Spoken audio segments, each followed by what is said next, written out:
Hello बच्चों, आप सबका स्वागत है यूएस लेवल अप में। आई होप आप सब अच्छे होंगे। आज हम शुरू करने वाले हैं क्लास 10 का चैप्टर 11 इलेक्ट्रिसिटी। बच्चे, ये फिजिक्स का काफी इंपॉर्टेंट टॉपिक है और इस टॉपिक में खासियत ये है कि इससे आपको ये पता चलता है कि जो इलेक्ट्रिसिटी, इलेक्ट्रिकल अप्लायंसेस जो आपके इर्द गिर्द चलते हैं, यूज में आप लेते हैं, चाहे वो इलेक्ट्रिक बल्ब हो, फैन हो, एयर कंडीशनर हो, कोई भी इलेक्ट्रिक अप्लायंस, तो वो कैसे वर्क करता है, उसके पीछे के प्रिंसिपल्स के बारे में आप समझते हैं। और ये टॉपिक इसलिए भी इंपॉर्टेंट है बिकॉज ये बेसिक्स प्रोवाइड करता है। अगर आप अपनी हायर क्लासेस में फिजिक्स को एज एन सब्जेक्ट चूज करते हैं तो ये आपको काफी हेल्पफुल रहेगा कुछ बेसिस समझने में। तो चलिए बच्चे, इस चैप्टर को शुरू करते हैं। आज की हमारी इंट्रोडक्शन क्लास में हम ये समझने वाले हैं कि हम इस चैप्टर में एक्चुअली में पढ़ेंगे क्या क्या। ठीक है ना, what is the first topic and what will be the last topic of our chapter, ताकि हम एक सिमेट्री बना सकें कि इस चैप्टर को हम किस तरीके से फॉलो अप करने वाले हैं और इस चैप्टर को हम किस तरीके से पढ़ेंगे। बच्चे, सबसे पहले हम पढ़ेंगे इलेक्ट्रिक करंट और सर्किट के बारे में। देखिए, इलेक्ट्रिक करंट और सर्किट क्या होती है, क्या नहीं होती, समझने के पहले एक छोटा सा हम एग्जांपल लेते हैं कि आज की मॉडर्न सोसाइटी में हमें हर जगह पे इलेक्ट्रिसिटी जो है वो बड़ी ज्यादा यूजफुल है। हर जगह पे हम इलेक्ट्रिसिटी का इस्तेमाल करते हैं। हॉस्पिटल्स हो, स्कूल्स हो, बड़ी बड़ी इंडस्ट्रीज हो, इंस्टीट्यूशंस हो, कहीं पर भी इलेक्ट्रिसिटी एक मेजर रोल प्ले करती है। बट हमने यहाँ इस चैप्टर में ये नहीं पढ़ना है कि क्या क्या यूजेस है इलेक्ट्रिसिटी के, कहाँ कहाँ हम यूज करते हैं। नो, इस चैप्टर में हम ये पढ़ने वाले हैं कि किस तरीके से इलेक्ट्रिसिटी एक्चुअली में बनती है, ये कैसे ये फ्लो करती है, कैसे ये एक जगह से दूसरी जगह पे पहुंचती है। एग्जाम्पल के तौर पे अगर आप अपने घर में एक स्विच ऑन करते हैं तो आप देखते हैं एक जगह पे आप स्विच ऑन कर रहे हो, जो अप्लायंस जो उससे कनेक्टेड होगा वो दूसरी जगह पे जाकर के ऑन हो जाएगा। तो ये कैसे होता है?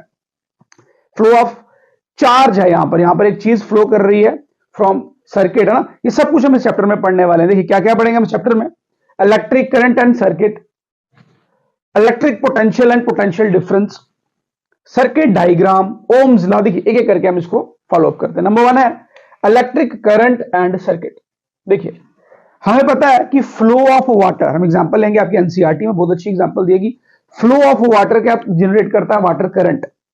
फ्लो ऑफ वाटर जनरेट करता है वाटर करंट। वैसे ही एक चीज है, जब वो फ्लो करती है तो वो इलेक्ट्रिक करंट पैदा करती है ना।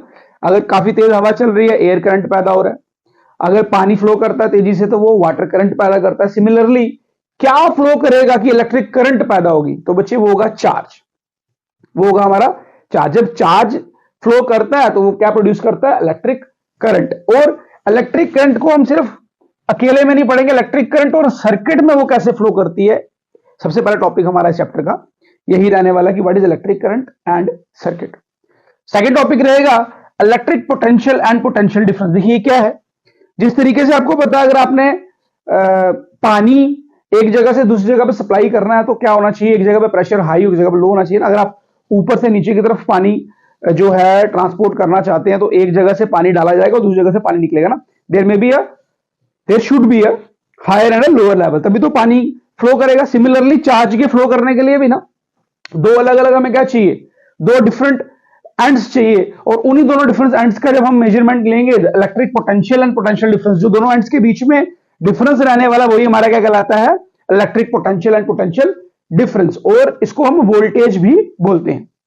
फिर हम पढ़ेंगे सर्किट डायग्राम कि भाई किस तरीके से एक एंड से दूसरे एंड में इलेक्ट्रिसिटी पहुंचाई जाती है, चार्ज कैसे फ्लो करता है, की क्या होने वाली है, सेल क्या है, बैटरी क्या है, what is the direction of the flow of current, ये सब हम पढ़ेंगे हमारे सर्किट डायग्राम में। उसके बाद हम पढ़ेंगे most important topic Ohm's law.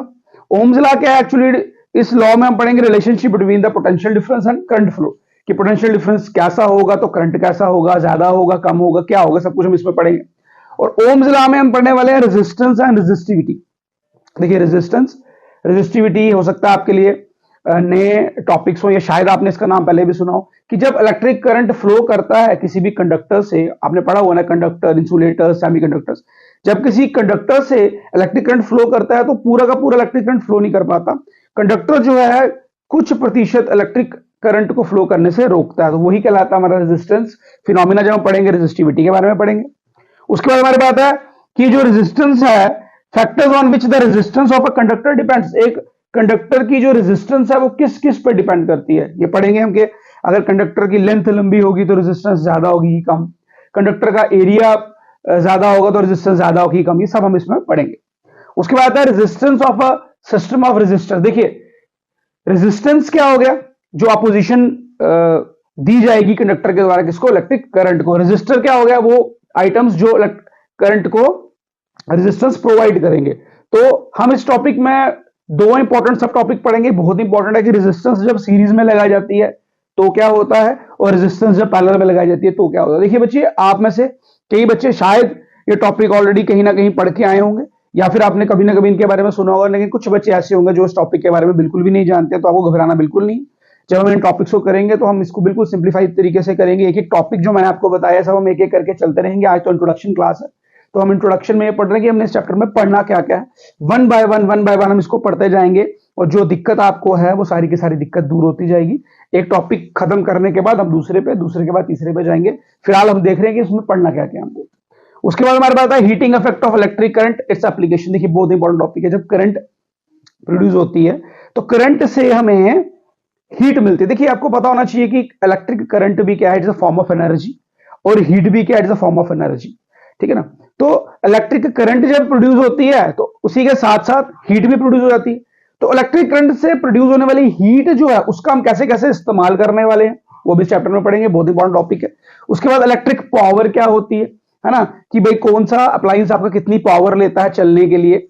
अलग अलग अप्लायंस अलग अलग पावर लेते हैं। और उसके बाद हम पढ़ेंगे न्यूमेरिकल्स। देखिए न्यूमेरिकल्स हम एंड में नहीं पढ़ने वाले, बेशक मैंने एंड में यहां मेंशन किया, बट न्यूमेरिकल्स हम एंड में नहीं पढ़ेंगे। वन बाय वन जब हम इलेक्ट्रिक करंट पढ़ लेंगे तो करंट से रिलेटेड जो न्यूमेरिकल्स होंगे फिर हम उसको हम सॉल्व करेंगे। फिर हम पोटेंशियल पढ़ लेंगे, पोटेंशियल से रिलेटेड जो न्यूमेरिकल्स होंगे फिर हम उसको सॉल्व करेंगे। सिमिलरली जब हम ओम्स लॉ पढ़ेंगे, रेजिस्टेंस रेजिस्टिविटी, इनसे जो रिलेटेड न्यूमेरिकल्स होंगे वो करेंगे। फिर अगेन रेजिस्टेंस सीरीज पैरेलल सब में न्यूमेरिकल्स रहने वाले, फिर हम ये करेंगे।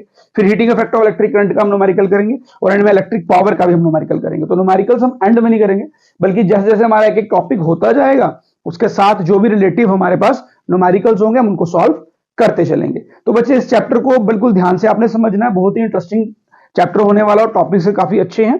तो सबसे पहले हम पढ़ेंगे इलेक्ट्रिक करंट एंड सर्किट। तो चलिए शुरू करते हैं इलेक्ट्रिक करंट एंड सर्किट।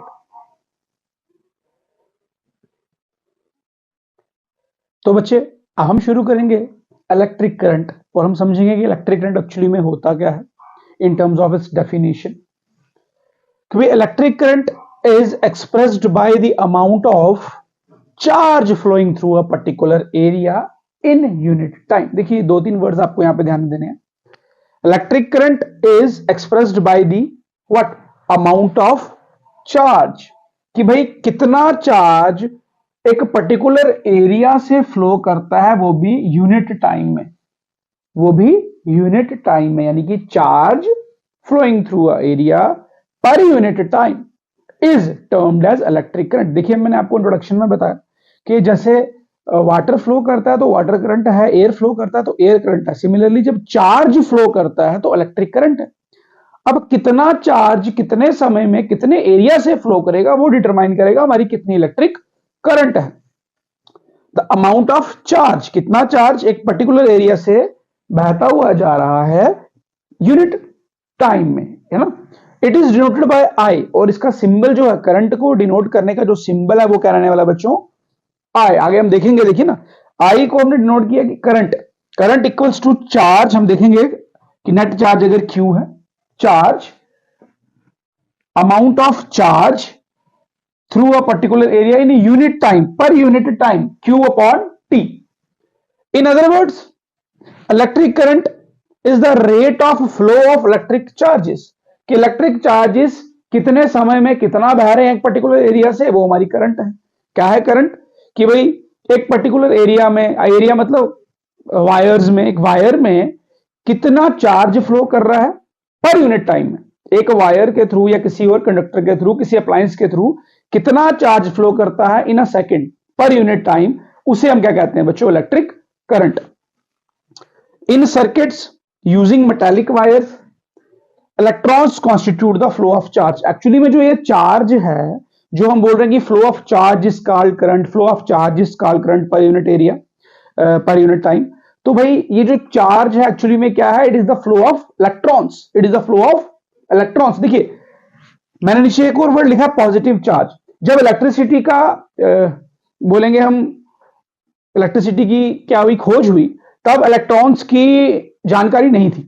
तो तब हम क्या कहते थे कि electric circuits positive charge constitute the flow of charge, कि भाई जो पॉजिटिव चार्ज बह रहा है वही हमारा चार्ज है। लेकिन जब इलेक्ट्रॉन्स की खोज हो गई, डिस्कवरी के बाद हमने बोला जो इलेक्ट्रॉन्स बह रहे हैं वही क्या बताते हैं कि कितना चार्ज बह रहा है। तो हम चार्ज की बात करें कि चार्ज कितना ज्यादा फ्लो करता है, एक्चुअली हम बात करते हैं कितने इलेक्ट्रॉन्स फ्लो कर रहे हैं in a particular area in unit time. ठीक है बच्चों, if a net charge Q, हम चार्ज मान लेते हैं क्यू, इसको कैपिटल क्यू से नोट करते हैं, flows across any cross section, किसी भी एरिया से बह रहा है, of a conductor in time T, T समय में क्यू चार्ज फ्लो कर रहा है, टी समय में क्यू चार्ज फ्लो कर रहा है, तो करंट आई, क्योंकि करंट को हम आई से नोट करते हैं, तो करंट किसके द्वारा दी जाएगी, किस फॉर्मूला के through, I equals to Q upon T, relationship है, फॉर्मूला है, कुछ भी बोलो, यूज होगा आगे न्यूमेरिकल्स में, कि current equals to charge upon time,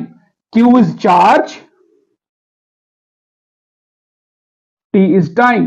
तो हमने देखा current equals to charge upon time, charge upon time. अब हम चार्ज की बात करें तो unit of charge is coulomb, charge का भी यूनिट हमारे पास है कूलम्ब, कि भाई डिनोट करते हैं इसको सी से, और टाइम का यूनिट तो हमको पता ही होता है क्या, सेकंड। ये मैंने क्यों बताया अभी मैं बताऊंगा आपको।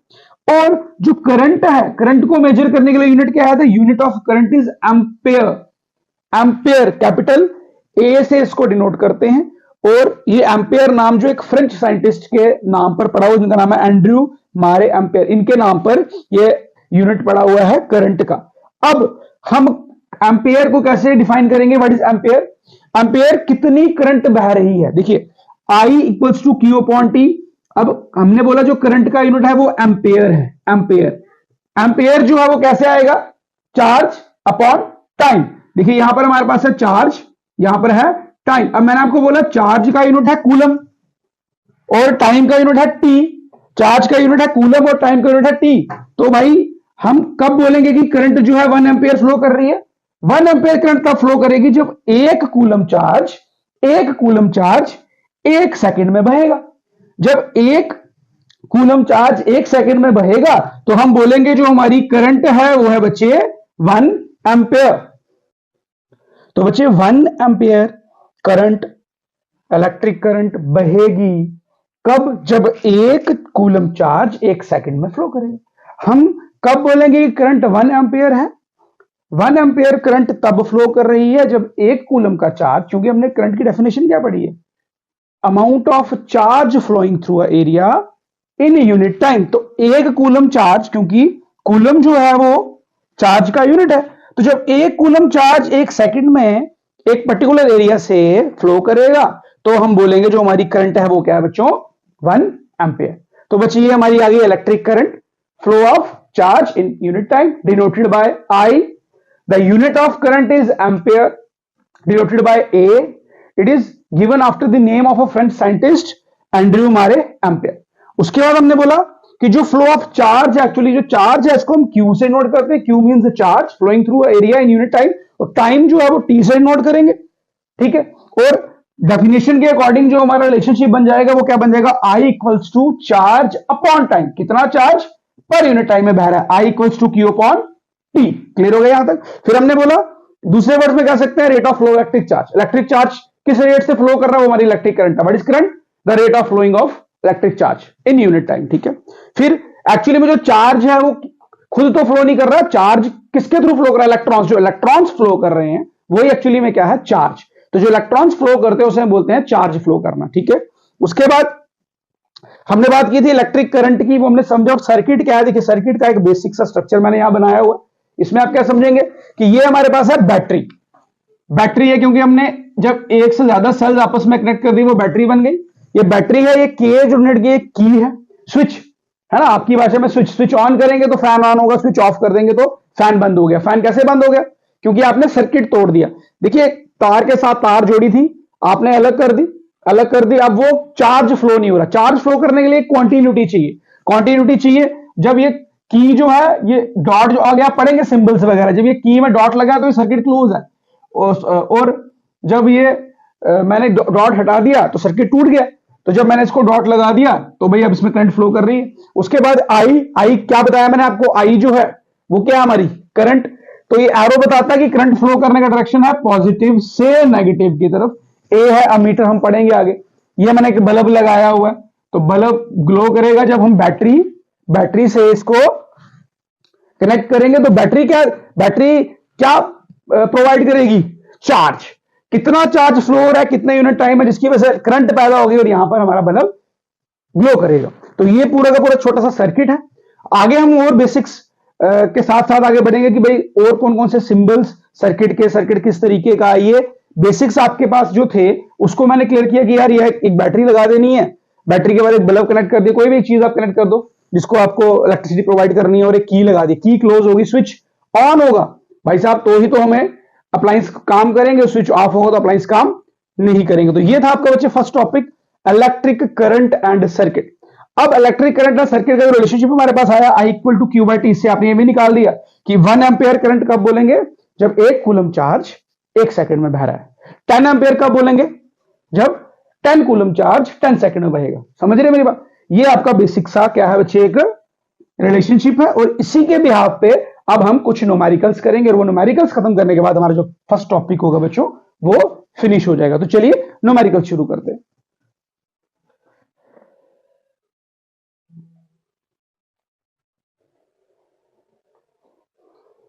तो बच्चे ये हमारे पास क्वेश्चन आ गया है, a current of 0.5 ampere is drawn by a filament of an electric bulb for 10 minutes. एक बल्ब है, वो 10 मिनट तक जगाया जाता है, 10 मिनट तक वो काम करता है, ग्लो करता है, और वो 0.5 एम्पियर की करंट जो है वो यूज करता है। Find the amount of electric charge that flows through the circuit. बताइए कितना चार्ज फ्लो हुआ है पूरे सर्किट में। जब आपने स्विच ऑन किया, बल्ब के ऑन होने तक 10 मिनट तक बल्ब ऑन रहा, 0.5 एम्पियर का उसने करंट यूज किया, तो आपको यह बताना है कितना चार्ज फ्लो कर रहा है उस सर्किट में। देखिए अभी अभी आपने बोला कि हमारे पास रिलेशनशिप है current equals to charge upon time. Current equals to charge upon time. अब इसी का इस्तेमाल करके हम निकालेंगे find the amount of electric charge. हम चार्ज निकालेंगे, हमें चार्ज निकालना है। तो बच्चे अगर I = Q/T है तो यहां से Q निकालना होगा, तो T को हम सामने भेज देंगे क्रॉस मल्टीप्लीकेशन में, बिकॉज यहां पर क्या है डिवीजन में, दूसरी साइड पे जाएगा तो मल्टीप्लीकेशन में हो जाएगा। तो ये क्वेश्चन बन जाएगी Q = I × T। ये इधर चला गया, तो ये हमारे पास रिलेशनशिप आ गया। चार्ज कैसे निकलेगा? Current multiply by time. Current भी हमारे पास है, टाइम भी हमारे पास है। दिक्कत यह है कि टाइम 10 मिनट्स में दिया हुआ, और जो SI यूनिट है वो क्या होता है बच्चे? सेकेंड्स। तो हमारे पास क्या क्या दिया हुआ गिवन में? गिवन में हमारे पास है करंट I = 0.5 एम्पियर। चलिए ये तो स्टैंडर्ड यूनिट में ऑलरेडी है, और टाइम हमें दिया हुआ 10 मिनट्स, बट आपको पता है मिनट्स इसका SI यूनिट नहीं होता, तो हम इसको चेंज करेंगे। देखिए 1 मिनट में 60 सेकंड होते हैं, तो 10 मिनट्स में मल्टीप्लाई बाय 60 कर देंगे, बन जाएगा सेकंड्स। ये बन जाएगा 600 सेकंड्स। अब ये दोनों वैल्यू आपके पास है, IB और ये भी। Put these two values in this equation, it becomes Q = I कितना 0.5 एम्पियर इंटू T कितना 600। तो Q = 5/10, मैंने पॉइंट हटा लिया, अपॉन 10 कर लिया, this one cancel out each other. Q = 50 का 0, 56 का 3300। अब आपको पता है ये चार्ज आपने निकाला, और चार्ज का यूनिट क्या? कूलम। तो ये लीजिए क्वेश्चन था, हमने बस ये रिलेशनशिप यूज करके न्यूमेरिकल निकाला था। मैंने आपको बताया था हर एक टाइप का एक एटलीस्ट एक न्यूमेरिकल हम करेंगे ताकि आप थोड़ा सा कंसेप्ट समझ सके। हमारे पास करंट दी थी, टाइम दिया था, हमें चार्ज निकालता। सिमिलरली अगर हमें करंट दी होगी, चार्ज दी होगा, तो हम इसी से टाइम निकाल सकते हैं। टाइम दिया होगा, चार्ज दिया होगा, हम करंट निकाल सकते हैं। तो आई होप कि इस तरीके से कोई भी न्यूमेरिकल आपको आ जाएगा, डिपेंडिंग ऑन दिस रिलेशनशिप आप उसको आसानी से निकाल सकते हैं। तो ये हमारा फर्स्ट टॉपिक जो बच्चे इसी के साथ फिनिश होता है। अब हम आपसे मिलते हैं नेक्स्ट टॉपिक में पोटेंशियल डिफरेंस के साथ। तब तक आप सब इसको रिवाइज कीजिएगा, अच्छे से समझिएगा, और जो बच्चे हमारे चैनल पर नए हैं वो हमारे चैनल को जरूर सब्सक्राइब कर लें, हमारी वीडियोस को शेयर करें, लाइक करें, और बेल आइकन को जरूर दबाएं, ताकि जब भी कोई न्यू टॉपिक, न्यू वीडियो आपके साथ शेयर की जाती है तो आपको जल्दी से जल्दी उसके बारे में पता चल सके।